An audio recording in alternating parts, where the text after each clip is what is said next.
बात किसी को छूट न मिले।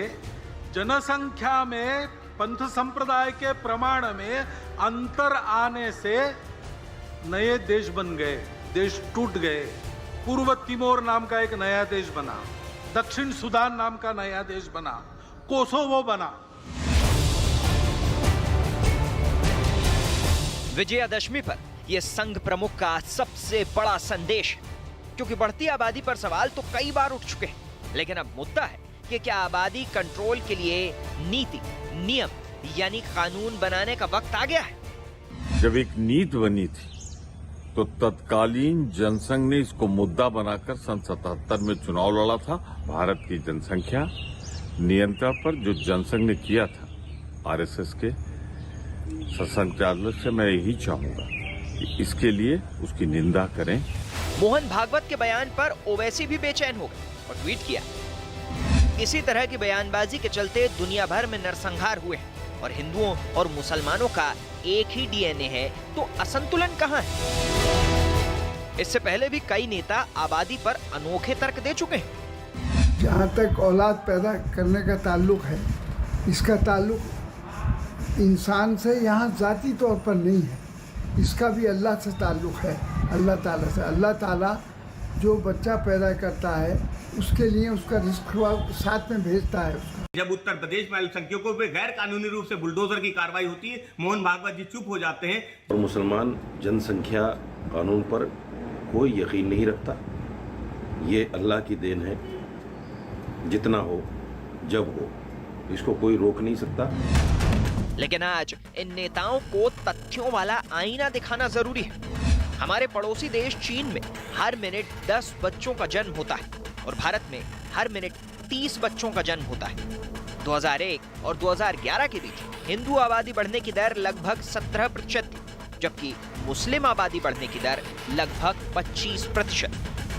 ऐसे में बड़ा सवाल है कि देश हित से जुड़े मुद्दे पर कहीं कुछ नेता वोट बैंक वाला खेल तो नहीं खेल रहे। आज इसी पर होगी सबसे बड़ी बहस। आबादी पर बात करने का वक्त आ गया है। अब वक्त है आर पार के सुप्रसिद्ध विश्लेषण का। मैं आपसे निवेदन करूंगा कि अपनी सीट बेल्ट को टाइट कर लीजिए, क्योंकि यह विश्लेषण आपको थोड़ा डराएगा। जनसंख्या पर डराने वाले आंकड़ों का विश्लेषण। मैं आपको सिर्फ आंकड़े प्रदर्शित करूंगा। 2001-2011 के बीच हिंदू आबादी बढ़ रही है 16.7%, यानी 16.7%, और मुस्लिम आबादी बढ़ रही है 24.7%। यह आंकड़ा भी काफी बदल गया होगा, लेकिन जो आंकड़ा उपलब्ध है सेंसस के माध्यम से वो हम आपके सामने पेश कर रहे हैं। ये आंकड़े अपने आप में बहुत कुछ कहते हैं। आबादी जिस तरह से बढ़ रही है, आगे का आंकड़ा देखिए, 2023 तक भारत की आबादी चीन से भी ज्यादा हो जाएगी। एक तरफ कहा जा सकता है कि भारत की आबादी जो है वो ज्यादा हो जाएगी, लेकिन वो भारत के लिए एसेट है, लेकिन रिसोर्सेस कम हो जाएंगे, जिसका जिक्र आज मोहन भागवत कर रहे थे। जनसंख्या पर डराने वाले आंकड़ों का विश्लेषण एक और देखिए। चीन में 10 बच्चों का जन्म होता है 1 मिनट में, हमारे यहां 30 बच्चों का जन्म होता है भारत के अंदर 1 मिनट के अंदर। That is the big difference. 10 kids per minute, 30 kids per minute, as simple as that. आगे बढ़ता हूं बड़ा सवाल के साथ। वोट बैंक के लिए जनसंख्या नीति का विरोध हो रहा है या फिर तुष्टीकरण के लिए विरोध हो रहा है, इसका आज हम हल ढूंढने की कोशिश करेंगे। Rakesh Sinha joins me, member of parliament, Bharatiya Janata party, मेरे साथ जुड़ रहे हैं। प्रोफेसर संगीत रागी जुड़ेंगे, जाने माने राजनीतिक विश्लेषक हैं, उनका अभिनंदन है। सूरजपाल अम्मू करनी सेना से हैं। मौलाना साजिद रशीदी हैं, मुस्लिम धर्मगुरु, जिन्होंने आज सुबह एक बाइट दी थी जिसके बाद हंगामा मचा। मेरे साथ वारिस पठान है, प्रवक्ता AIMIM की यानी ओवैसी साहब की पार्टी के। शदाब चौहान है, नेता पीस पार्टी के। आप सबका अभिनंदन है, आप सबको हार्दिक शुभकामनाएं विजयदशमी की। सवाल मेरा सबसे पहले आपसे है साजिद रशीदी, और मैं आपसे 50 सेकंड में इसका जवाब चाहूंगा। आपने एक बाइट दी और आपने बोला मुसलमान जनसंख्या नीति कानून में बिलीव ही नहीं करता, ये तो सब अल्लाह की देन है, जितना हो जब हो। We have to be scientific. आबादी जो बढ़ रही है वो पूरे देश के लिए समस्या है, वो सिर्फ एक धर्म के लिए, एक तबके के लिए समस्या की बात नहीं है। अगर रिसोर्सेस कम होंगे तो वो सूरजपाल सिंह अम्मू के परिवार के लिए भी कम होंगे, वो साजिद रशीदी के परिवार के लिए भी कम होंगे। इसमें धर्म और जाति की बात नहीं है। साजिद रशीदी, देखिए अमीश, एक बात याद रखिए, मैंने ये अपनी आस्था और इस्लाम का पॉइंट रखा है। कुरान हमें ये कहता है कि जो भी इंसान दुनिया में आता है उसकी रोज़ी अल्लाह पहले उतारता है, इंसान को बाद में भेजता है। ये हमारी आस्था है और कुरान इस बात को कहता है। मैंने उसी आस्था और कुरान की बात को कोड किया है। रही बात ये कि आज मुसलमान बहुत सारे इस पर अमल भी कर रहे हैं और बहुत सारे इस पर अमल भी नहीं कर रहे हैं। आज देखिए, जो नया तबका है, जो इंग्लिश तालीम याफ्ता है, जिसने दुनियावी तालीम पढ़ी है, वो नहीं मानता इस बात को। वो 2 बच्चे पैदा करता है, उसके ज़्यादा नहीं करता। वो भी वही बातें करता है जो दूसरे लोग कहते हैं कि साहब हम इनको खिलाएंगे कहाँ से, हम इनकी परवरिश कैसे करेंगे, हम इनकी एजुकेशन का कैसे करेंगे। लेकिन इस्लाम का पॉइंट ऑफ व्यू ये है कि इस्लाम में किसी बच्चे को इस वजह से दुनिया में ना आने देना कि उसकी रोजी रोटी कौन करेगा, ये इस्लाम की आस्था के खिलाफ है। पॉइंट ऑफ व्यू की बात हो रही है ना, हिंदू के पॉइंट ऑफ व्यू की बात हो रही है। मैं देश के पॉइंट ऑफ व्यू की बात कर रहा हूं। और देश के पॉइंट ऑफ व्यू से अगर हमारी जनसंख्या चीन से ज्यादा हो जाती है, चीन में अगर 1 मिनट में 10 बच्चों का जन्म हो रहा है, हमारे यहां 30 बच्चों का जन्म हो रहा है और हमारे रिसोर्सेज शॉर्ट हो रहे हैं, तो फिर इसमें खुदा क्या करेगा और ईश्वर क्या करेगा और जीसस क्राइस्ट क्या करेगा? अब बताइए। हम बोले खाना हमारे सामने पड़ा है, खाएंगे नहीं, अल्लाह मियां खिलाएगा या ईश्वर खिलाएगा। कैसे खिलाएगा वो खाना? हम यतन ही नहीं करेंगे। हम अपनी मदद तो खुद करेंगे ना। आपके घर में 4 लोगों के रहने की जगह है और आपके यहाँ 8 है, तो हर काम आपको के करने वाला ऊपर ना? वाला है, खुदा है। हम खुदा कहते हैं, आप ईश्वर कहते हैं। ईश्वर ही सब कुछ करता है, अल्लाह ही सब कुछ करता है। ये कह देना कि अल्लाह क्या करेगा, ईश्वर क्या करेगा, पैदा करने में इंसान तो का जैसे कोई हाथ ही है। नहीं होता। पता इतनी अनसाइंटिफिक बात कर रहे हैं आप इसमें तो रशीदी साहब। नहीं, अनसाइंटिफिक नहीं है, ये साइंटिफिक है। बहुत सारे लोग पैसा लिए फिरते हैं, उनके यहाँ बच्चा नहीं होता, इलाज कराते हैं, नहीं बच्चा होता। लेकिन आप ये साइंटिफिक है। आप जो बात कह रहे हैं वो मुझे नहीं लगता कि उसके अंदर आप बार बार इस्लाम का नजरिया बता रहे हैं। मेरा पॉइंट ये है कि हमें देश के नजरिए से बात करनी चाहिए। प्रोफेसर राकेश सिन्हा, ये जो बात कही जा रही है, मतलब ये बड़ी नॉन साइंटिफिक बात है कि बच्चा पैदा करने के अंदर तो ईश्वर का हाथ होता है, अल्लाह का हाथ होता है, मतलब जिस तरह से बोल रहे हैं, लेकिन this is very unscientific. Professor Rakesh Sinha, दो बयान आए। एक माननीय प्रधानमंत्री श्री नरेंद्र मोदी जी ने लाल किले से भाषण में कहा था कि हम अपने परिवार को संतुलित रखें और उतना ही बढ़ाएं जिससे हम उन्हें पाल पोस सके अच्छी तरह से। मोहन भागवत जी ने आज जो अपने उद्बोधन में कहा, वो एक वैज्ञानिकता और स्पष्टता के साथ बात रखी कि 50 साल बाद हमारे पास कितना संसाधन होगा और कितनी जनसंख्या होगी, उसके अनुपात हम तय कर लें। मैं अब कुछ एक आंकड़ा बताता हूं जो सबसे लेटेस्ट आंकड़ा है, जिसे पूरी दुनिया स्वीकार कर रही है, वो मापदंड को। एक अमीश जी होता है इकोलॉजिकल फुटप्रिंट, जिसका मतलब होता है कि जो आपके पास संसाधन है उसका कितना आप अपने जीवन पद्धति को उपभोग करते हैं, वह हमारा है 1.12%। और एक होता है बायो कैपेसिटी, जिसका तात्पर्य होता है जिन संसाधनों का उपयोग करते हो वो कितना फिर से रीजनरेट कर जाता है, पुनः पैदा ले लेता है इसे संसाधन, और कितना नहीं ले पाता है। जो संसाधन हम उपयोग करते हैं उसमें सिर्फ 0.45 ही बायो कैपेसिटी में आता है, पुनः उत्पादन होता है। यह जो गैप है वो लगभग 177% का गैप है। तो आगे 50 साल में जो मोहन भागवत जी ने कहा, 50 साल में यह गैप इतना अधिक हो जाएगा, चाहे विकास की गति, विकास के तरीके, विकास के स्वरूप, नीतियां कुछ भी हो। लेकिन शासन तो आपका, प्राइवेट मेंबर भी तो आप भी लेकर आए थे, लेकिन ये कानून आएगा कब? बड़ा सवाल तो यही खड़ा होगा, ये कानून आएगा कब? चर्चा इसकी बड़ी 2-3 साल से हो रही है। देखिए, सरकार ने बात इसकी प्रधानमंत्री ने भी कर ली, मोहन भागवत जी ने भी कर ली। जब मैं प्राइवेट मेंबर बिल लाया, उस पर एक अच्छी बहस हुई। उसके बाद स्वास्थ्य मंत्री जी ने एक बात कही कि हम चाहेंगे कि लोकतांत्रिक तरीके से इसको हम अधीन कर लें। चूंकि अमीश जी जो आपने शुरू में एक आंकड़े दिया उसको मैं ऐड करना चाहता हूं, जो मोहन भागवत जी ने आज कहा। चूंकि थोड़ा पेचीदा मामला होता है। पेचीदा मामला इसलिए है कि जनसंख्या का ग्रोथ रेट तो हम 2.2% पर ले आए, डिजिटल ग्रोथ, लेकिन अंदर जो असंतुलन पैदा हो रहा है उसका एक उदाहरण देता हूं जिसका साजिद साहब जवाब दे सकते हैं। असम में 1991 में हिंदू जनसंख्या का ग्रोथ 19% था, मुस्लिम जनसंख्या 33% बढ़ी। 2001 में हिंदू जनसंख्या 14%, मुस्लिम जनसंख्या 29%, और 2011 में हिंदू जनसंख्या 10%, मुस्लिम जनसंख्या 29%। अब केरल में बस एक आंकड़ा देकर मैं बंद करता हूं। केरल में 1991 में हिंदू जनसंख्या 12% और मुस्लिम जनसंख्या 25%। 2001 में हिंदू जनसंख्या 7.2 और मुस्लिम जनसंख्या 15.8। 2011 में हिंदू जनसंख्या 2.2 डिकेडल 10 साल में, और मुस्लिम जनसंख्या 12.8। यह पश्चिम बंगाल के भी मैं आंकड़े दे सकता हूं, बिहार यूपी के भी आंकड़े दे सकता हूं। देश के 72 ऐसे जिले हैं जहां टोटल फर्टिलिटी रेट 4 है। ऐसी स्थिति में जनसंख्या पर एक लोकतांत्रिक विमर्श किया जा सकता है। और मोहन भागवत जी ने एक पंक्ति से मैं बात समाप्त करता हूं। मोहन भागवत जी ने एक बहुत इंपॉर्टेंट बात कही, राज्य की शक्ति और सामाजिक शक्ति दोनों का एक विभाजन रेखा होती है। राज्य के कानून तभी लागू होंगे जब समाज उसको स्वीकृत करेगा। ठीक है। यानी यदि कानून बन जाता है और मुस्लिम समाज कहता है कि अल्लाह के द्वारा दिए गए बच्चे को हम नहीं रोकेंगे, तो फिर कानून की विफलता होगी। इसलिए आज साजिद जैसे लोगों को ये सेल्फ इंट्रोस्पेक्शन करना पड़ेगा। पॉइंट आपका बड़ा इंपॉर्टेंट है, ओके। वारिस पठान ऊपर बोझ बन जाएगा। जी वारिस पठान, क्या आपको लगता है कि एक समस्या है, इस समस्या को मिलकर सुलझाना चाहिए रेदर देन इसके अंदर कोई फॉर और अगेंस्ट हो? जनसंख्या एक प्रॉब्लम है। देखिए अमीश भाई, मोहन भागवत ने आज कहा कि जनसंख्या के ऊपर नियंत्रण लाना चाहिए। मोहन भागवत ने पहले कहा था कि हिंदू और मुसलमानों का डीएनए एक है, पॉपुलेशन कंट्रोल की ज़रूरत नहीं है। इम्बैलेंस कहाँ से आता है फिर? क्यों लाने की ज़रूरत है जब फर्टिलिटी रेट डाउन हो चुका है? 1992 से 2015 के बीच का आप देख लीजिए रिपोर्ट है, तो मुस्लिम फर्टिलिटी रेट भी डाउन हो चुका है, हिंदुओं का भी डाउन हो चुका है। तो क्या बोलने की ज़रूरत है?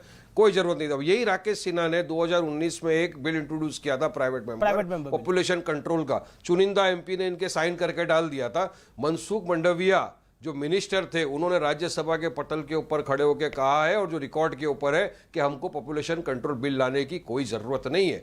सुप्रीम कोर्ट में एक मैटर चला था जिसमें गवर्नमेंट ने एक बात बताइए, पॉपुलेशन कंट्रोल बिल लाने की आवश्यकता नहीं है, पॉपुलेशन कंट्रोल करने की भी आवश्यकता नहीं है। हम 1 मिनट में 30 बच्चे पैदा कर रहे हैं।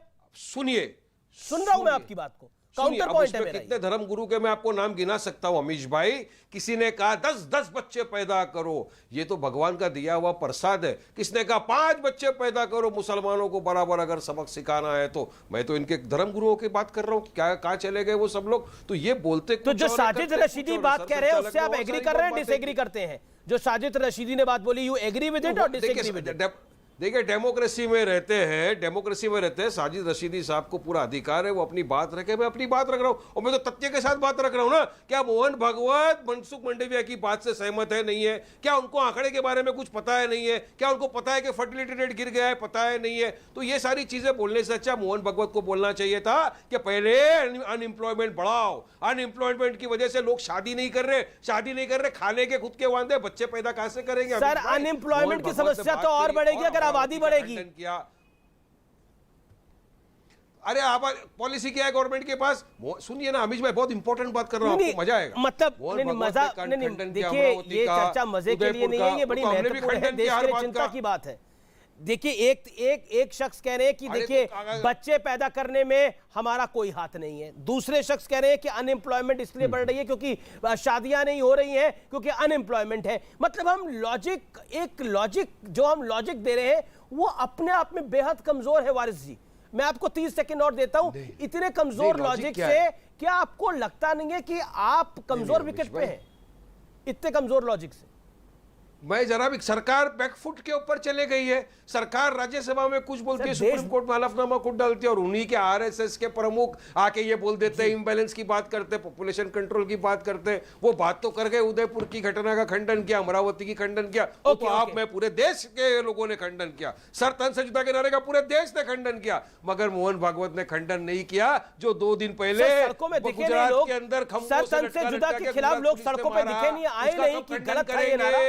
ओके साजिद खंडन जी, करेंगे? मुझे 10 सेकंड, बताइए, 10 सेकंड एक सेकंड, दीजिए। ओके, बताइए, वो जो धर्म एक सेकंड, के प्रोफेसर देश प्रोफेसर के रागी, देश के अंदर बोला प्रोफेसर कि राकेश सिन्हा, तलवार होल्ड ऑन मुसलमानों का लेट नरसंहार करो, प्रोफेसर रागी मेक हिज पॉइंट। प्रोफेसर रागी, एक पंक्ति में बोलो। मैं आपको दूंगा, आपकी टर्न पे वक्त दूंगा। प्रोफेसर रागी, देखिए अमित जी, गांव का एक बागीचा था जिसमें आम के वृक्ष थे। हमेशा कड़वा होता है, सत्य सुनना गांव पड़ेगा। गांव का एक 2 दिन बागीचा पहले था। इन्हीं जी, के जी, एक धर्म जी, गुरु ने कहा कड़वा ही सही, कि थोड़ा सत्य मुसलमानों सुन का लीजिए। नरसंहार करो, तलवार उठाओ, देखिए गांव नारियल का, काटने का वो उठाओ और मारो सबने का, तो उसके देखिए- बारे में कहते वो खंडन करते। देखिए गांव का एक बागीचा था, उसमें आम के वृक्ष थे और बांस के भी वृक्ष थे। कुछ दिन बाद जो है वो बांस के वृक्ष जो है उस पूरे बागीचे को घेर लिए, तो आम का बागीचा नहीं रहा, वो बांस का बागीचा अब कहा जाने लगा है। वही स्थिति थी। एक समय अफगानिस्तान हमारी अपनी सरहदों का हिस्सा था, ईरान तक हमारी सरहदें जाती थी, जिसे आप पाकिस्तान आज जानते हैं और जिसे आप बांग्लादेश जानते हैं, वो सब भी एक हिंदुस्तान का हिस्सा था।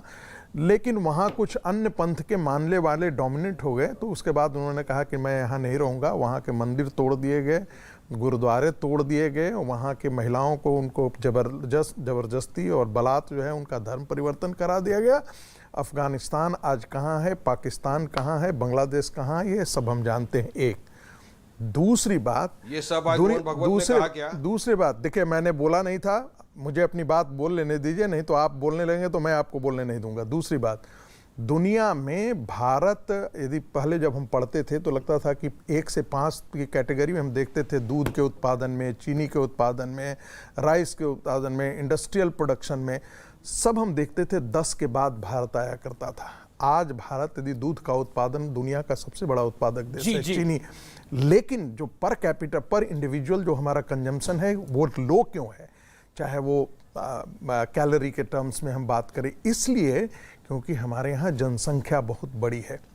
तीसरी बात, क्या कारण है, इसको हम जनसंख्या जिहाद भी बोलते हैं, जिसे आप दारुल हरब और दारुल इस्लाम, जनसंख्या जिहाद, मैं इसका कारण बताता हूँ। कारण क्या, फिर आप इसको धार्मिक रंग दे देते। नहीं, हम धार्मिक मेरा काउंटर पॉइंट है। मैं देखिए जो है उसको मैं नहीं कहूँ तो मेरा बुज़दिली है।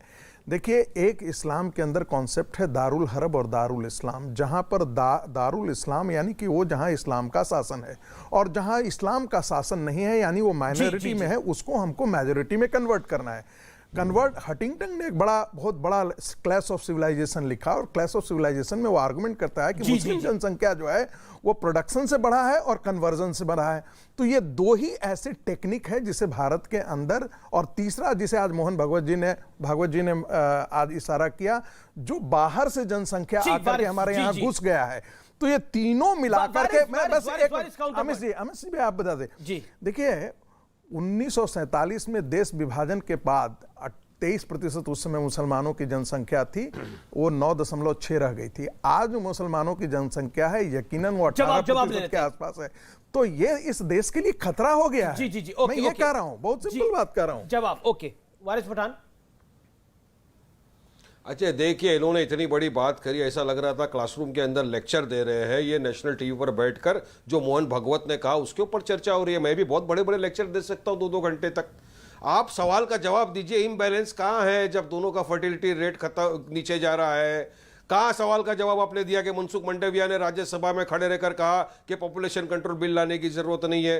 क्यों मोहन भगवत ने आज बात नहीं की, खंडनता क्यों नहीं की कि गुजरात के अंदर जो मारा जा रहा है पुलिस द्वारा रस्तों के बीच कायदा कानून का पालन किए बिना, संविधान का कत्ल किए बिना, क्यों बात नहीं की? और उससे बड़ी बात अमीश भाई, आज मोहन भगवत जब स्पीच दे रहे थे नागपुर में, एक हमारी हिंदू महिला बहन वहां बैठी हुई थी, बड़ी इंपॉर्टेंट लेडी है, उसके सामने अगर मोहन भगवत एक बार बोल देते महिला सम्मान के नाते कि जो गुजरात में बिल्किस बानो के साथ हुआ वो गलत हुआ, उसके कातिलों की जगह सलाखों के पीछे खुली फिजाओं में नहीं है, मोदी सरकार को उठा के उनको जेल में डालना चाहिए। ओवैसी आरएसएस के हेडक्वार्टर से स्पीच नहीं लगाएंगे, लिखवाएंगे, और मोहन भागवत AIMIM के हेडक्वार्टर से स्पीच नहीं लगवाएंगे। मेरा पॉइंट ये है कि जिसने जो बात बोली वो हमारे सामने है, लेकिन छोटी सी टिप्पणी करूंगा जी देखिए, एक छोटी सी टिप्पणी करता हूं, 10 सेकंड से ज्यादा नहीं। देखिए मैं इजराइल में तेल अवीव में था, तो वहाँ एक प्रोफेसर ने एक आर्गुमेंट किया था कि जो फिलिस्तीनी है और जो इजरायली हैं दोनों का DNA एक है, लेकिन हमास नहीं मानता है। तो हम तो कहते ही हैं कि हम सारे ये जो मुसलमान आज जो दिख रहे हैं वारिस पठान के कोई बाप दादे भी हिंदू होंगे, वो किस मजबूरी में धर्म परिवर्तन किया, लेकिन वारिस पठान मानते हैं कि मेरे सारे के सारे टर्की से आए हैं, सऊदी अरब से आए हैं, कहीं और से आए हैं, अब मैं इनका क्या कर सकता हूँ? सूरज पाल अम्मू इंतजार कर रहे हैं। जी जी बोलिए वारिस बोलिए। सुनिए 10 सेकंड में खत्म कर दूंगा अपनी बात को अमीश भाई। है इनका जवाब मैं दे रहा हूं। है प्रीत जहां की रीत सदा, मैं गीत वहां के गाता हूं, भारत का रहने वाला हूं, भारत की बात बताता हूं, मुझे तल अवीव जापान अमेरिका चाइना से कुछ लेना देना नहीं है, भारत की बात किया ना मोहन भागवत ने। तो मोहन भागवत भी तो भारत की बात कर रहे हैं, जनसंख्या हमारी बढ़ रही है, 1 मिनट में 30 बच्चे हम ही लोग कर रहे हैं, उसी भारत की तो बात कर रहे हैं, उसी भारत की बात हो रही है। जब भारत की बात हो रही है तो उसमें धर्म आ रहा है, जनसंख्या में धर्म क्यों आ रहा है? तल अवीव के अंदर जनसंख्या में धर्म क्यों आ रहा है? अरे सुनिए, हिंदुस्तान की बात, बोलने की आजादी है तो जनसंख्या में धर्म को ले आओ। इम्बैलेंस किसकी वजह से हो रहा है? 50 साल में इम्बैलेंस क्या होता है? इम्बैलेंस वो होता है जहां पर डेमोग्राफिक चेंज हो जाता है। सुनिए, इम्बैलेंस का खतरा हमने देखा कि पश्चिम बंगाल के सीमावर्ती हिस्से से सारे हिंदू भाग करके शहरों की तरफ चले आए हैं। ये तो टीवी राजेश्वर ने 1998 में रिपोर्ट दी थी, बंगाल गवर्नर के नाते उन्होंने लिखा था। सुनिए बात सुनिए क्या लिखा था? अरे भाई वो मैं दूसरा चैनल है 1998 में टीवी राजेश्वर ने बैक टू बैक 3 आर्टिकल लिखे और वो एज ए गवर्नर, वो तो आईबी के डायरेक्टर भी थे, उन्होंने कहा कि बंगाल के सीमावर्ती हिस्से से हिंदू भाग रहा है और बांग्लादेशी मुसलमान आकर के वहां कब्जा जमा चुके हैं। मैं इतनी ही बात कर रहा हूँ। फिर आपके धर्म गुरु क्यों बोलते हैं मेरे भाई? भाई मैं तो इसीलिए कह रहा हूं। जनसंख्या देखिए, इनके धर्म गुरु बोल, अगर हिंदुओं के धर्म गुरु बोल भी रहे तो मान कोई नहीं रहा ना। उनकी जनसंख्या जो बढ़ रही है वो 16.7 की बढ़ोतरी है। मुसलमानों की आबादी जो बढ़ रही है 2001 से 2011 वो 24.7% के हिसाब से बढ़ रही है। तो आप देखिए ना, अगर इनके धर्म गुरु कह भी रहे तो उनकी सुन कौन रहा है? दूसरी तरफ सुनी जा रही है ना। इम्बैलेंस तो ऐसे हो जाता है। भगवत की बात आप नहीं सुन रहे तो उनकी सुनिए ना सर। अगर मोहन भागवत की, मोहन भागवत ने कहां बोला जनसंख्या बढ़ाने के लिए? ओके सूरजपाल सिंह अम्मू, सूरजपाल सिंह अम्मू का इम्बैलेंस, जी जी जी का क्या बोलते हैं जी? सूरजपाल अम्मू, आज माननीय मोहन भागवत जी ने रेट बराबर हो चुकी है। वारिस भाई इसलिए ये लेकर आ गए आप। वारिस भाई जी, वारिस भाई आपको भी लगता है सूरजपाल अम्मू की ये बच्चों का बढ़ना ईश्वर की देन है, अल्लाह मियां की देन है? आपको भी लगता है इसमें इंसानों का कोई हाथ नहीं? राशिद साहब को बिल्कुल ठीक समझ में आता है, सब कुछ अल्लाह की देन है। हिजाब भी स्कूलों में कॉलेजों में पहन के जाना ये अल्लाह की देन है।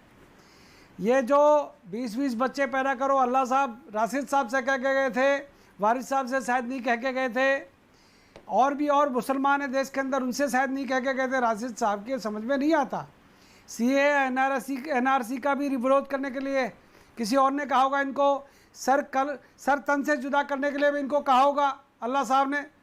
हम अल्लाह ताला की बहुत इज्जत करते हैं, सभी धर्मों का सम्मान करते हैं, परंतु जिस प्रकार की बातें राशिद साहब आप कर रहे हैं, वो देश का पढ़ा लिखा नौजवान, आपने कहा जो इंग्लिश पढ़े हुए बच्चे हैं वो ज्यादा बच्चे। बड़ी खबर आ रही है महाराष्ट्र मुंबई से, बड़ी खबर आ रही है।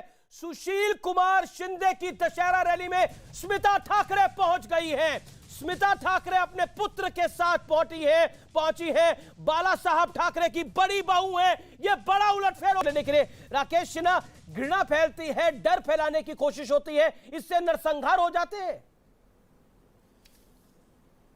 देखिए, जिनकी पार्टी का दर्शन, पार्टी की संगठन, पार्टी की विचारधारा की उत्पत्ति ही घृणा से और हिंसा से हुई है, वे उनको चारों तरफ घृणा और हिंसा ही दिखाई पड़ती है। ओवैसी के पार्टी के प्रवक्ता बैठे हुए हैं, उनसे पूछिए कि रजाकार कौन थे।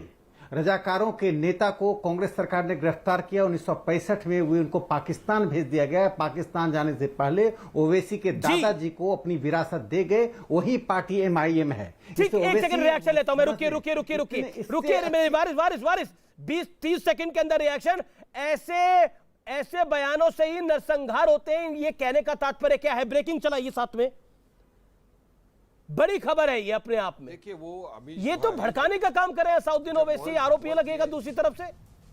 ऐसे डर ही नरसंहार की वजह बनते हैं। फियर मॉन्गरिंग जब कर रहे हैं ना, कैसे नहीं फियर मॉन्गरिंग जिस हिसाब से फियर मॉन्गरिंग कैसे है? बैलेंसिंग ऑफ पॉपुलेशन, जनसंख्या नियंत्रण, फियर मॉन्गरिंग कैसे है? जेनोसाइड हो गया। फियर मॉन्गरिंग ही है ना, जबकि आंकड़े बता रहे हैं कि फर्टिलिटी रेट नीचे होता जा रहा है, पॉपुलेशन नियंत्रण में चल रहा है। रजाकारों को इनका बयान ले लीजिए। अच्छा क्या मोहन भागवत ने बोला ये कानून सिर्फ मुसलमानों के लिए बने? उन्होंने बोला सबके लिए एक कानून बने, हिंदू, सिख, ईसाई, बौद्ध सबके लिए कानून बने। सुनिए, राकेश सिन्हा जो रजाकार थे वो चले गए और जो वफादार थे वो यहाँ रह गए और आपकी आंखों में आंखें डाल के बात कर रहे हैं आपसे। नहीं, रजाकारों को आप देशद्रोही मानते हैं कि नहीं? मेरा सीधा सवाल है, रजाकारों को देशद्रोही मानते हैं कि नहीं? ये आपके पार्टी के फाउंडर को पाकिस्तान क्यों भेजा गया? चले गए, जिनको जाना था चले गए। ये मजलिस इत्तेहादुल मुस्लिमीन नहीं, उनके प्रति आपके मन में आदर का, उनकी विरासत तो आपके पास है। वफादार सोल्जर है वारिस पठान। सुनो बात, नहीं तो अगर वफादार सोल्जर है तो वफादार सोल्जर है तो सिर्फ जनसंख्या नियंत्रण की बात हो रही है, इसमें फियर मॉन्गरिंग किसने करी है? मैं ये पूछता हूं शादाब चौहान, आपसे पूछता हूं, साजिद रशीदी आपसे पूछता हूं, शादाब चौहान कि फियर मॉन्गरिंग है ये? तो मोहन भगवत ने किया।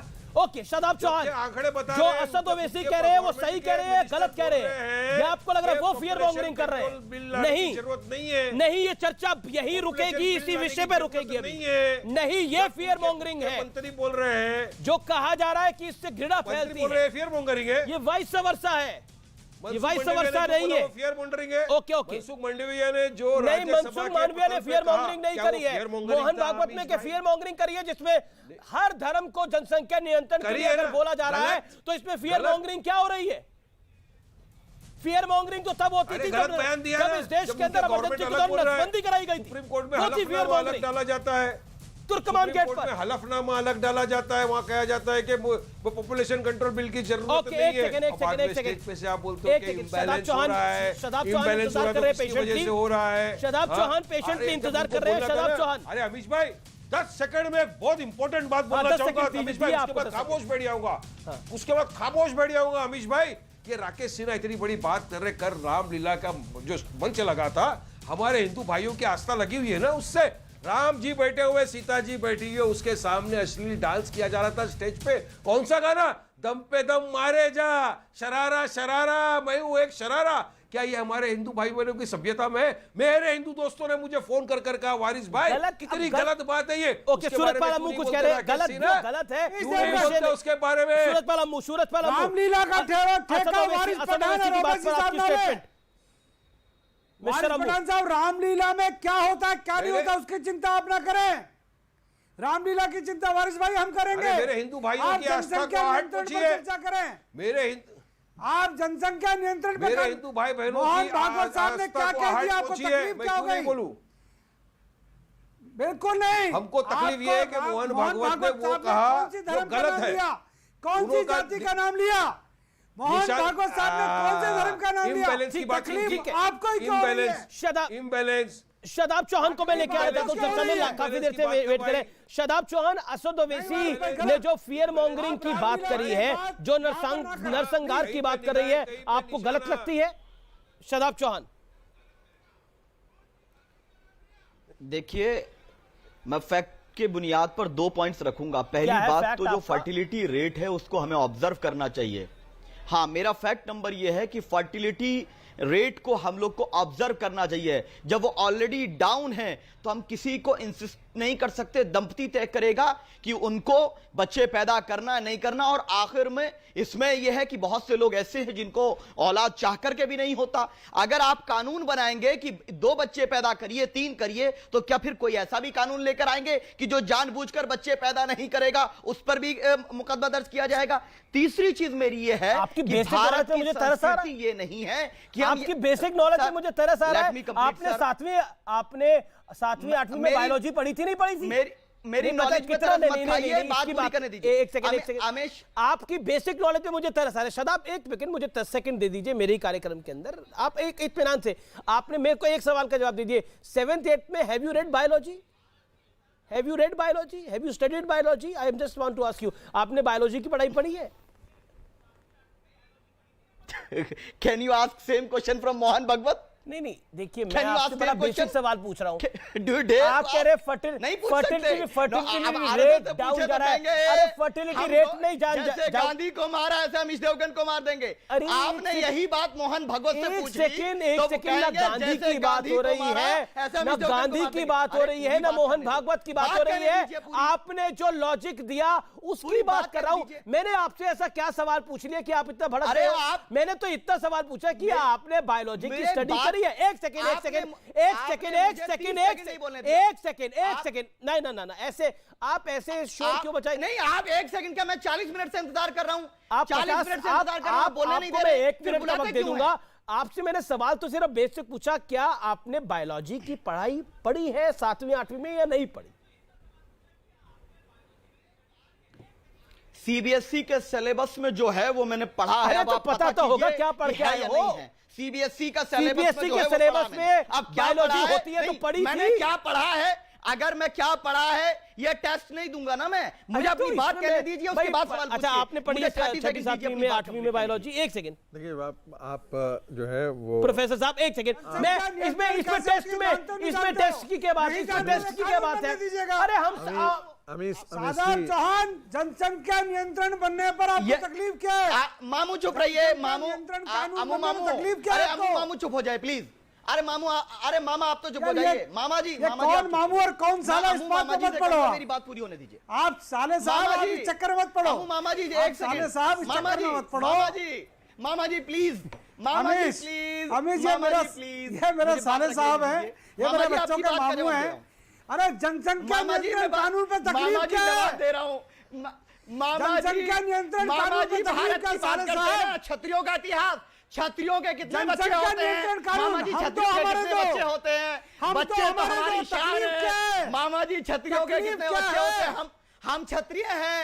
मामा जी सुनिए, मामा जी क्षत्रियों का इतिहास क्या है बताइए ना, कि हमारे बच्चे होते हैं। मोदी जी कितने भाई बहन है?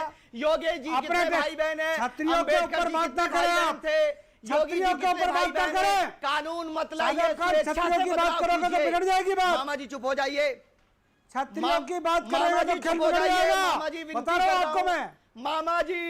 मामा जी अरे साले साहब सुन लीजिए, जनसंख्या नियंत्रण कानून पर तकलीफ क्या है? आप कंस मामा एक सेकंड शादाब साले साहब। अच्छा, अब मैं सारे ऑडियो डाउन कर रहा हूं। शादाब, अभी आप कह रहे थे कि देखिए इतिहास की बात कर लेते हैं। आपसे बायोलॉजी का सवाल पूछा तो वो आपने जवाब नहीं दिया, आपको इतिहास की बात करनी है।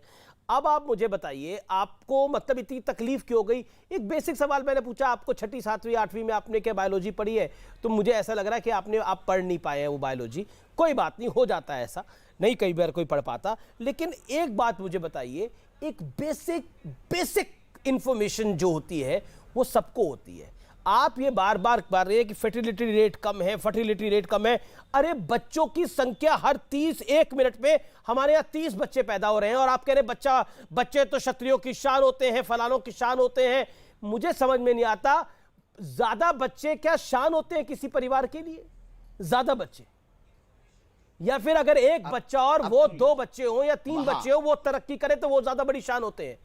ये बेसिक जो आपकी बेसिक इथॉस है उसी में कमी है ये, जिसमें आप कह रहे हैं कि ज्यादा बच्चे शान है। नहीं, ज्यादा बच्चे शान है। अगर 2 हो 3 हो और उनको शिक्षा दीक्षा अच्छी दी जाए, उनको तरक्की की जाए, वो देश के लिए तरक्की करे तो वो बेहतर होता है। आपकी समस्या ये है कि आपका basic ethos is gone wrong totally. Programme लगाइए, मंच लगाइए, तकरीर करिए 1 घंटा। मेरा तकरीर करने की मेरी आदत नहीं है, वो शुक्रवार को आप करते होंगे। आप पूरी बात करने दीजिए, जवाब सुन। जब सवाल कर रहे हो तो जवाब सुनिए। मामा जी आप चुप हो जाइए। मामा जी आपसे बात नहीं कर रहा, आप चुप हो जाइए। मामा जी चुप हो जाइए। कितने बच्चे हैं आपसे बात नहीं कर रहा, आपसे मैं मिलकर बात करूंगा। कितने बच्चे हैं साहब? अरे मामा जी साहब कितने बच्चे बताएं? अरे मामा जी चुप हो जाइए। आपके कितने बच्चे? मामा जी कोई चाचा आप कितने बच्चे आपको बताएं देश को? अरे मामा जी चुप हो जाइए। मामा जी बताएं। एक सेकंड, साजिद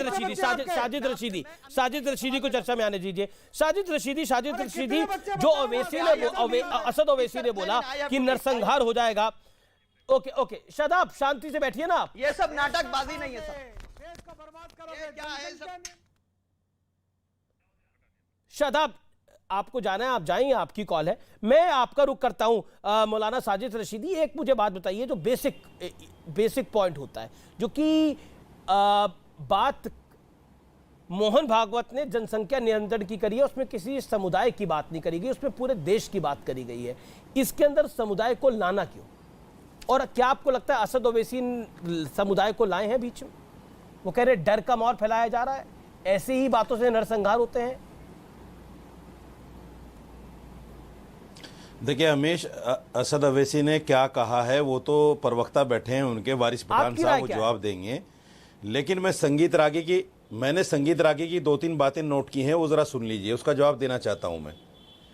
एक तो उनको ये जानकारी नहीं है कि दारुल हरब और दारुल अमन क्या होता है, उन्होंने गलत इसका तर्जमा बता दिया, गलत लोगों में एक बात जारी कर दी है।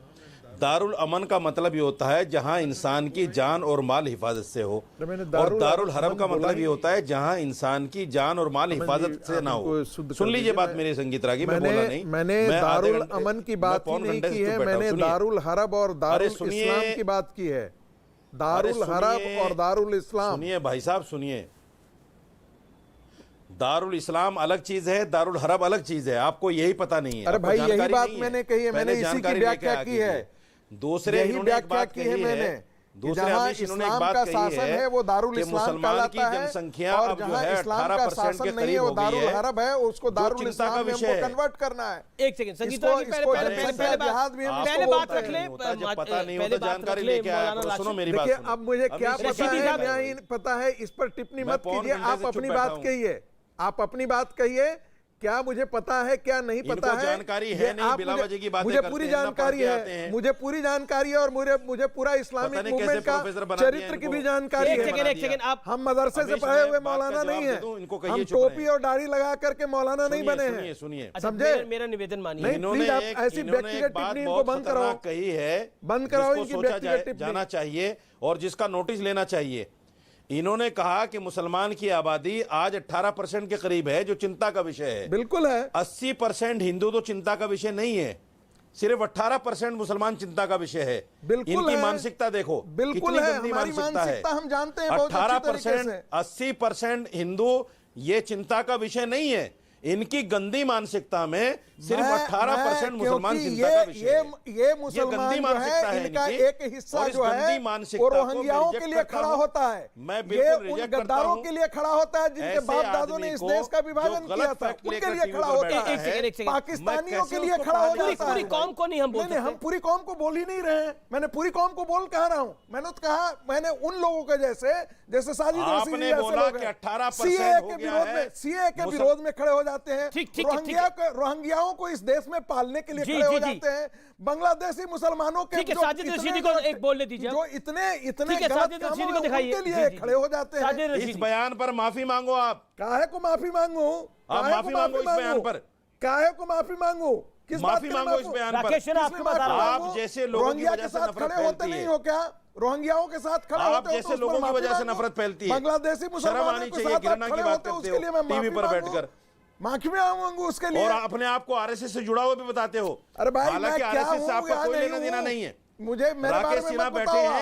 आप टिकट काटते थे कोई लेना देना नहीं है, आप टिकट काटते थे ना, आरएसएस आपको लाइक नहीं करता भाई साहब, बकरा काटते हो, आरएसएस आपको बिल्कुल लाइक नहीं करता, नहीं लाइक करे। आरएसएस का नाम लेकर मत बैठा कीजिए, आप खुश होना चाहिए ना। आरएसएस की आइडियोलॉजी आपसे नहीं मिलती है, आरएसएस की आइडियोलॉजी आपसे नहीं मिलती है भाई है ना, लेकिन आप आरएसएस के कुछ भी नहीं है, आरएसएस का नाम लेकर मत बैठा कीजिए। तो अभी साजिद रशीदी जैसे आप कह रहे हैं कि एक सेकंड जैसे आप कह रहे हैं कि ये जो प्रोफेसर लागी है ये गलत व्यक्ति है, लेकिन आरएसएस बेहतर है, आपको लग रहा है आरएसएस बेहतर है? प्रोफेसर लागी एक सेकंड बकरा काटने वाला मौलाना है, रागी का आरएसएस से कोई लेना देना नहीं है। मैं राकेश सिन्हा के सामने ये बात कर रहा हूं, ये तो आप बोल रहे हैं आरएसएस बेहतर, आपको लग रहा है आरएसएस बेहतर है। तो आरएसएस के मुखिया जो है मोहन भागवत, उन्होंने तो किसी धर्म का नाम ही नहीं लिया, उन्होंने तो बोला सबके लिए होना चाहिए ऐसा। तो इसमें धर्म, इसमें असद ओवैसी ने टिप्पणी क्यों करी? सिर्फ एक बात बताइए, ठीक है, एक सेकंड जी, 30 सेकंड। अमीश देवगन, मुझे सिर्फ एक बात बताइए, professor Rakesh BJP member of parliament ji. हाँ, मुझे सिर्फ एक बात बताइए, जो आदमी घर में अपने बच्चे पैदा कर रहा है, उनका लालन पोषण कर रहा है, आपसे क्या मांग रहा है? आपने 2 करोड़ नौकरियों की बात की, आपने नहीं दिया। 15 लाख की बात की, नहीं किया। जो सिलेंडर 400 था वो 1100 पे चला गया, जो पेट्रोल 60 रुपए था वो 105 पे चला गया। आप क्या दे रहे हैं देश को? 8वीं शताब्दी में आप देश को दे क्या रहे हैं भाई साहब? आप देश को दे क्या रहे हैं? आप देश को कुछ नहीं दे रहे हैं। आपने देश को बताइए, ज्यादा बच्चे दे रहे हैं आप। ये बताइए, 20 बच्चे पैदा करके देश की जीडीपी में कितनी बढ़ोतरी कर रहे हैं कुछ लोग? 20 बच्चे पैदा करके क्या देश की जीडीपी में बढ़ोतरी कर देंगे? लॉजिकल बात करें ना। कहां है जीडीपी? धर्म की बात ही नहीं हो रही इसके अंदर। इसको धर्म के साथ जोड़ा किसने? ये धर्म की बात ही नहीं है। Population is a problem. सरकार में जीडीपी कहां थी, आज जीडीपी कहां है? किसके? देश का सरप्लस कहां है? क्या किस चीज देश की तमाम कंपनियों को निजी हाथों में क्यों दिया जा रहा है? महंगाई इतनी क्यों बढ़ रही है? कौन से काल की बात कर रहे हैं आप बताइए। महंगाई तो सर तब से बढ़ रही है जब से मनोज कुमार की फिल्में आ रही हैं। बताइए ना, जब से सुनील दत्त साहब की पिक्चरें आती थी। मनमोहन सरकार में क्या थी, आज क्या है? महंगाई उस वक्त क्या थी, महंगाई तब भी थी जब शत्रुघ्न सिन्हा छेनू बनता था फिल्मों के अंदर। आप नहीं महंगाई तब भी है जब सोनाक्षी सिन्हा दबंग में आती ही इसलिए हैं कि जो लोग सही बात करें उनको काउंटर करते हैं। सर तो पॉपुलेशन अगर हमारी कम होगी तो हर चीज हमें समय पे मिलेगी, हर चीज ज्यादा होगी। पॉपुलेशन अगर हमारी कम होगी, अस्पतालों में जगह मिलेगी। आपने जो प्रॉब्लम बोली वो प्रॉब्म है, लेकिन उसका समाधान एक ही है, जनसंख्या नियंत्रण, जिसको आप धर्म के साथ जोड़ देते हैं। ओके, प्रोफेसर राकेश सिन्हा, आप 2-2-4 नहीं मानेंगे, आपको तो 2-2-5 बताने का पैसा मिलता है। देखिए, मोहन भागवत जी ने देखिए, मुझे 10 सेकंड का मौका दे दीजिए। आज माननीय प्रधानमंत्री नरेंद्र मोदी जी के नेतृत्व में देश की जो प्रतिष्ठा बढ़ी है, देश में जो विकास की नीति आई है, सड़क से लेकर संसाधन तक का जो उपयोग हो रहा है, भाई आपको दिखाई नहीं पड़ रहा है तो जाके फ्रांस, अमेरिका और चीन के लोगों से बात कर लीजिए। आज रूस का राष्ट्रपति हो कि ब्रिटेन का प्रधानमंत्री हो या ऑस्ट्रेलिया का प्रधानमंत्री हो, सबके सब प्रधानमंत्री 2 करोड़ साल का नौकरियों का वादा किया था, प्रगति को, देश की उन्नति को स्वीकार कर रहे हैं। आपने सारी चीजों को निजी हाथों में बेच दिया, नहीं देश का सरप्लस खत्म कर दिया। थोड़ी देर पहले डॉक्टर, महंगाई आसमान छू रही है, लोगों के पास नौकरियां नहीं है, एक सेकंड, बेरोजगारी फैल रही है, मौलाना साजिद रशीदी के संसाधन कहां, मौलाना साजिद रशीदी, शादाब चौहान ने तो बायोलॉजी की पढ़ाई कर रखी थी, आपने इकोनॉमी की भी पढ़ाई कर रखी होगी, मैं उस सब पर नहीं आना चाहता। थोड़ी देर के लिए धर्म का चश्मा। 2 और 2 कितने होते हैं हमेशा बताइए पहले। ना 2 और 2 कितने होते हैं? 2 और 2 की तो बात ही नहीं मैं कर रहा, मैं तो कर रहा हूं कि जिनके 11-11 होते हैं उनकी बात कर रहा हूं, क्योंकि आपको 2 और 2 की तो बात ही नहीं कर रहा, जिनके 11-11 होते हैं उनकी बात कर रहा हूं मैं। लेकिन देखिए, 2 और 2 5 बताने के लिए बैठते हैं, 4 को मानते ही नहीं आप। कहां मैं 2 और 2 5 क्यों करूंगा? आप तो कहेंगे कि जो मैं कह रहा हूं वो सही है। मैं बिल्कुल नहीं कह रहा, जो मैं बिल्कुल, वारिस पठान बोल रहा है गलत, शादाब चौहान बोल रहा है गलत, हम सब गलत बोलते हैं, और जो आपकी लाइन के आदमी हैं वो सब सही बोलते हैं। मैं तो बिल्कुल, ये कौन सा तरीका आपका भाई डिबेट करने का? एक सेकंड देखिए, ये कौन सा तरीका डिबेट करने का? थोड़ी देर के लिए आप सबको, आप सबके मुंह में अपनी जुबान डालना चाहते हैं। मैं 11 वालों की बात कर रहा हूं, और जो 11 वाले हैं वो समझ रहे हैं, इसलिए तिलमिला भी रहे हैं। जी, लेकिन देखिए, मेरा निवेदन है थोड़ी देर के लिए, ये जो आपने चश्मा डाला हुआ है ये पहने रखिए। एक सेकंड, साजिद रशीदी सुन लीजिए ना, इत्मीनान से सुन लीजिए। आप लगातार बोल रहे हैं, मेरा निवेदन है आपसे, मान लीजिए छोटी सी रिक्वेस्ट। हमेशा आप जो है जो मुस्लिम पक्ष का, अरे भैया आपको, आप एक सेकंड, ऑडियो आपको मैं 10 सेकंड के लिए डाउन कर रहा हूं, ऑडियो डाउन करिए इनका, मैं इनसे एक संवाद करना चाहता हूं। मौलाना साहब, मैं आपको आपके साथ ही संवाद करना चाहता हूं, और मेरा निवेदन है कि थोड़ी देर के लिए आप अपना चश्मा डाले रखिए और धर्म का चश्मे को उतार लीजिए। मेरा निवेदन है, धर्म के चश्मे को उतार लीजिए, अपना चश्मा डाले रखिए, वो नजर का चश्मा है, जरूरी है आपके लिए। एक बात मुझे बताइए, अस्पताल के अंदर अगर जगह कम होगी तो जिम्मेदारी किसकी होगी? अगर अस्पतालों में जगह कम होगी तो जिम्मेदारी किसकी होगी? सरकार की। सरकार को गाली भी दी जाएगी, फिर सरकार को बुरा भला भी कहा जाएगा, देखिए अस्पतालों में जगह नहीं है। लेकिन हम अपनी जिम्मेदारी को क्यों नहीं समझते? हम अपनी जिम्मेदारी को क्यों नहीं समझते? इसमें जनसंख्या नियंत्रण करने में धार्मिक चश्मा क्यों लेकर आते हैं हम? वो आवश्यक नहीं है मौलाना साहब। अगर हम थोड़ी देर के लिए ये सोच लें कि अगर हमारे घर के अंदर 4 लोगों के रहने की जगह है और उधर हम 25 लोगों को रख लेंगे तो हम तकलीफ में आएंगे ही आएंगे, हमारे यहाँ बीमारियां आएंगी, हमारे यहाँ पढ़ाई लिखाई नहीं होगी, कैसे होगा? सब कुछ ये बेसिक है। फ्लाईओवर पे आप चढ़ते हैं, जाम में आप फंस जाते होंगे, तो जनसंख्या उसकी सबसे बड़ी प्रॉब्लम है। फ्लाईओवर तो उतने का उतना ही रहेगा, 1 का 2 बन जाएगा। अगर बच्चे 1 के 11 होने लग जाएंगे, 2 के 4, 2 के 22 होने लग जाएंगे तो क्या होगा? प्रॉब्लम को आप समझते हैं, लेकिन आप अपनी टोपी को चमकाना चाहते हैं इसका विरोध करके। मेरा आपसे हाथ जोड़ के निवेदन है, इस विषय को समरसता में समझिए, इसमें धार्मिक चश्मे को उतार दीजिए, अपना चश्मा डाले रखिए। आप बायोलॉजी के एक्सपर्ट बनिए, इकोनॉमिस्ट बनिए, महंगाई पर चिंतन मंथन करिए, सब जरूरी है, सब जरूरी है देश के लिए, लेकिन जनसंख्या पे बात करना कहां सबसे पहले जरूरी है। आप मानोगे ही नहीं ना। आप मुझे मनाने के लिए बैठे हैं? आप मानोगे ही नहीं। आप मुझे मनाने के लिए हम अच्छी बात करेंगे, मानोगे नहीं आप। मुझे पता है ना, मैं देख रहा हूं पिछले 8 साल से। अच्छा, एक बात मुझे बताइए, जनसंख्या ना किसी कांग्रेस वाले को मानते आप, ना असद अवैसी के आदमी को मानते, ना पीस पार्टी को मानते, ना साजिद रशीदी को मानते। पीस पार्टी को तो उत्तर प्रदेश की जनता ने नहीं माना। सबको, ओके, सबको कंडम करते हैं आप। ठीक ठीक। 8 साल से यही खेल चल रहा है टीवी पर, और क्या चल रहा है? खेल तो एक और चल रहा है सर। आपके अंदर हिम्मत नहीं महंगाई पर बात करने की, आपके अंदर हिम्मत नहीं नौकरियों पर बात करने की, आपके अंदर हिम्मत ही नहीं अमीश। अच्छा, खेल तो दूसरा चल रहा है, बात ही नहीं कर सकते। खेल तो आपने बोला 2 वाला चल रहा है खेल, उस खेल को रोकिए। 2 करोड़ नौकरियों की बात की थी, कहां है 2 करोड़ नौकरियां? अब आप जॉब एक्सपर्ट भी बन गए। ओके, राकेश शेरा 10 सेकंड, राकेश शेरा 10 सेकंड, आखिरी दौर है, 10 सेकंड। मैं इतना कहना चाहता हूं कि असल में वास्तव में क्या है कि प्रधानमंत्री नरेंद्र मोदी जी के नेतृत्व में जो देश की समुन्नति हो रही है, ये इनको हजम नहीं हो रहा। फर्जी आरएसएस के लोगों को बिठा देते हो। कोई दुखाली हो जाए तो ये जश्न मनाते हैं। देश की उन्नति इन्हें बर्दाश्त नहीं हो पा रहा है। ये महंगाई और बेरोजगारी की बात करते हैं। आप बहस कर लीजिए, इस देश ने जितनी प्रगति की है, युवाओं ने जो मेक इन इंडिया के तहत और स्टार्टअप के अंदर जो काम करना शुरू किया, इस देश में जो फर्जी आरएसएस के लोगों पर कमेंट आप करना चाहते हैं प्रोफेसर रागी? ओके, आपके लिए राकेश शेरा के लिए बोला है। फर्जी आरएसएस के लोगों का भी विरोध करो आप। देखिए, जो फर्जी आरएसएस का नाम लेकर बैठते हैं, विरोध कीजिए उसका। अंबेडकर ने लास्ट कॉन्स्टिट्यूएंट असेंबली में एक भाषण दिया था, उसमें कहा था ये देश गुलाम क्यों हुआ? क्योंकि अपने ही लोग अपने लोगों को धोखा देते रहे। जब मराठे लड़ रहे थे तो सिख नहीं है, और जब सिख लड़ रहे थे तो मराठे साथ नहीं देते। और बर्बर कौन था? विदेशी था, क्योंकि उनके साथ हमारा ही आदमी कुछ उसके साथ मिल जाया करते थे। जयचंद हर दौर में होते हैं, तो हर दौर में वैचारिक स्तर पर भी जयचंदों की कमी नहीं है, तो वो उसके साथ हो जाते हैं, तो उसका दुर्भाग्य है, हम क्या कर सकते हैं। ओके, मैं सीधा रुख करता हूं। मेरे साथ सूरजपाल सिंह अम्मू है। अम्मू जी, भैंस के आगे कितना भी बीन बजा लो कोई फर्क नहीं पड़ेगा अमीश। हिंदुस्तान में संघ प्रमुख ने जो कहा है, समग्र चिंतन, समग्र कानून बने देश में, उससे मिर्ची किस किस को लग रही है? ये साजिद रशीदी को सबसे ज्यादा मिर्ची लग रही है।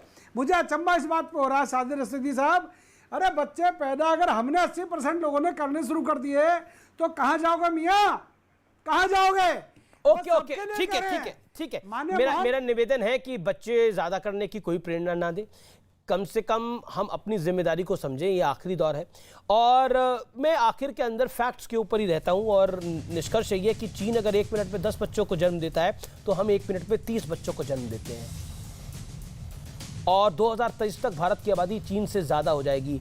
हम जीडीपी में चीन से आगे निकले, इन्वेस्टमेंट में चीन से आगे निकले, लेकिन जनसंख्या में आगे निकलेंगे, हमारा भूभाग उनसे कम है, हमें समस्या होगी बहुत बड़ी। इसलिए इस पर गंभीरता से हर घर में विचार होना चाहिए। It is a must. फिलहाल आर पार में इतना ही। नमस्कार। विजयदशमी की एक बार फिर आपको बहुत बहुत शुभकामनाएं। Thank you.